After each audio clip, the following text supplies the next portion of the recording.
今天我们用2000多片积木零件来拼一辆真正能漂移的跑车。这款跑车一上市呢，就获得了不少玩家的关注。全新定制的专利漂移轮，自带漂移控制模式的 APP， 可以遥控开合的车门，以及今年大热的阿波罗题材，都为这款跑车吸睛不少。好了，那么下面开始拼搭，同时看一下它的内部结构设计。到这里我们可以看到整个底盘主体就拼好了。首先我们来看一下它的传动结构，可以看到前后悬架的左右两侧各使用了一枚 L 电机，也就是每个车轮都由一个电机进行直驱，中间没有经过任何的齿轮传动结构，是一种最为高效的行驶动力传动方案。不过我们也可以看到，实际上这款漂移超跑并没有涉及悬架系统，悬挂驱动桥和底盘主体之间是一个硬连接的关系。此外，我们还注意到两个前轮并没有做转向结构设计，但实际上这款超跑不但可以转向，而且还可以做出常规跑车无法实现的转向动作。具体我们后面再看。在动力组件的连接方面，主控装在车底位置，同时分了2根线连接左右各一个分线盒，然后由分线盒连接左右各2枚 L 电机。此外，在底盘靠后的位置，设计师在这里设计了一枚倾斜放置的 L 电机。动力从电机出来以后，经过一组20:12的齿轮组，然后驱动一枚涡轮，并由这枚涡轮驱动左右两侧各一枚24齿齿轮。不过按照设计图纸，这2枚24齿齿轮和涡轮并不在一个平面上，而是有意的向后移动了半个单位。那整个这块结构属于车门开合联动结构，并且这个有意设计的错开半单位的方案会给车门开合联动带来有益的影响，具体我们到后面再看。同时这里完成了底盘的拼搭以后，我们这里也来测试一下。可以看到 APP 中除了可以正常操控以外，还预设了4种不同的漂移模式。不过拼搭过程中我们还没有升级 APP， 稍后成品阶段我们再做详细的讲解。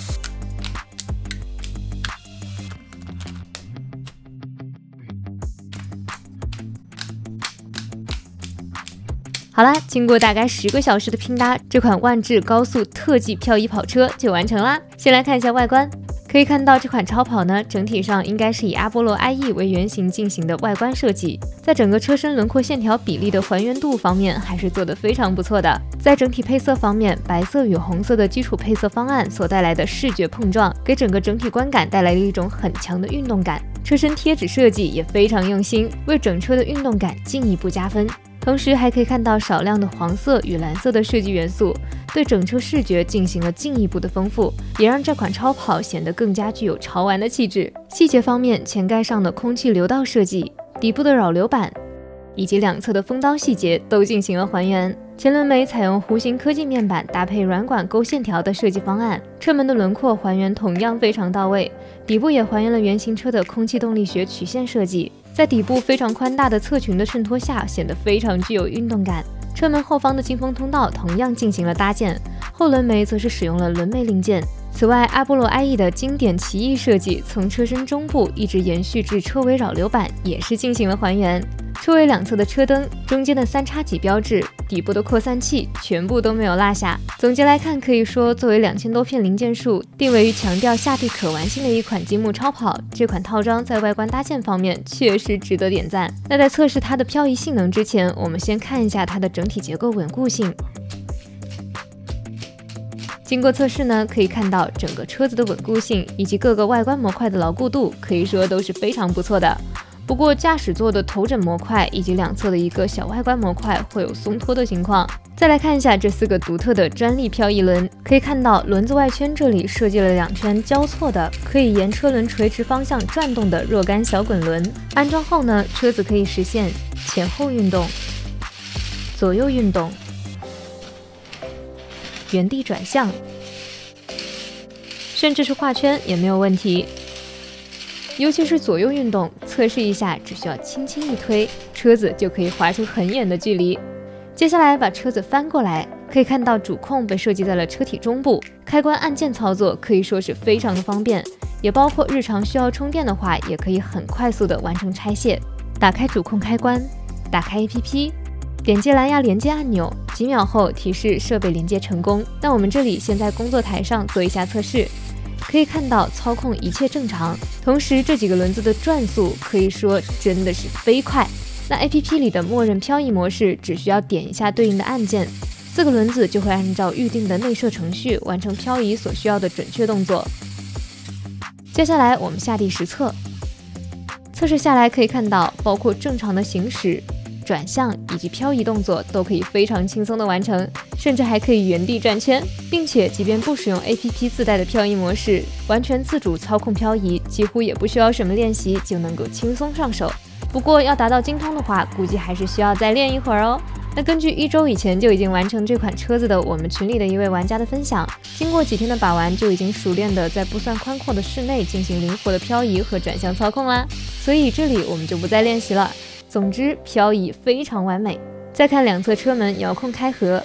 可以看到也是非常正常。包括在这里，我们也理解了为什么设计师要把之前结构讲解环节中提到的那2枚24齿齿轮向后移半个单位。这是因为如果不移动的话，按照常规的安装方式，那么24齿齿轮和涡轮之间将是一个完全啮合的状态。因此，如果车门开合已经达到位置而不停止遥控操作的话，涡轮和齿轮之间就会发生剧烈的打齿。而当移动半个单位以后，涡轮和24齿齿轮之间的啮合量将降低，但对于驱动负载不算高的车门开合动作却是完全没有问题。但有利的结果在于，这个设计会降低打齿的剧烈程度，起到了一点点类似离合齿轮的保护作用。同时，即便两侧车门没有同步，只需要持续操控，经过其中一侧的轻微打齿，两侧车门就会自动恢复同步的状态。此外，这里还有必要提一下我们在评测中遇到的一个问题，以及因此发现的一个应该算是一个小彩蛋。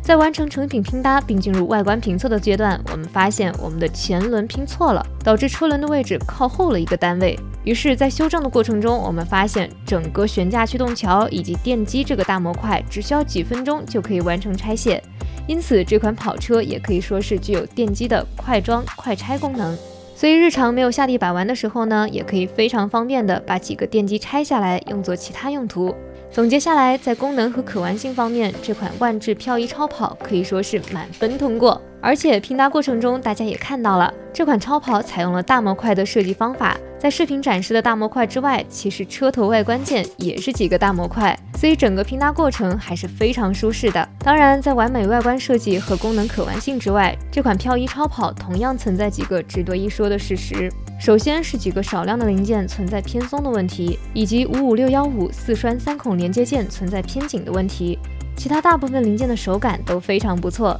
并且大部分零件上还做了万智的 logo。另外，贴纸被放在了拼搭手册的最后，那如果最后再贴会不是很好处理，所以我们这里又整理了步骤对应的贴纸序号，大家可以在评论区找一下。还有就是没有大步骤分包，因此玩家呢可能需要多准备几个小盒子。那如果在开始拼搭前能够稍微花10来分钟做一下零件分类，整个拼搭过程的效率可能会比大步骤直接到零件而不做零件整理来得更高。那我们经过整理了才开始拼装，一共只用了10个小时，所以算是有利有弊吧。以及在完成拼装以后剩了一大堆零件，一共有大概170多克。那我们想了一下，也没有想明白这些多余零件的用途，可能是可以继续留作自己 mock 吗？至少应该不是为了虚充零件数，毕竟如果你去搜一搜它的价格，你一定会发现香爆啦。最后包装方面，彩盒采用手提式礼品盒，材质和做工都算得上非常有档次。彩盒的表面还做了类似碳纤维的底层纹理。打开彩盒，内部一共有20个零件分包，标配的动力组件包括一套万智智能主控、2个分线盒、4个黑色、1个灰色，共5个 L 电机。拼搭手册1本，图示指示清晰，不过图示比例感觉略小了一点。贴纸被粘贴在拼搭手册内部，避免运输挤压褶皱。那一共是有2张。好了，本期就到这里，下期见，拜拜。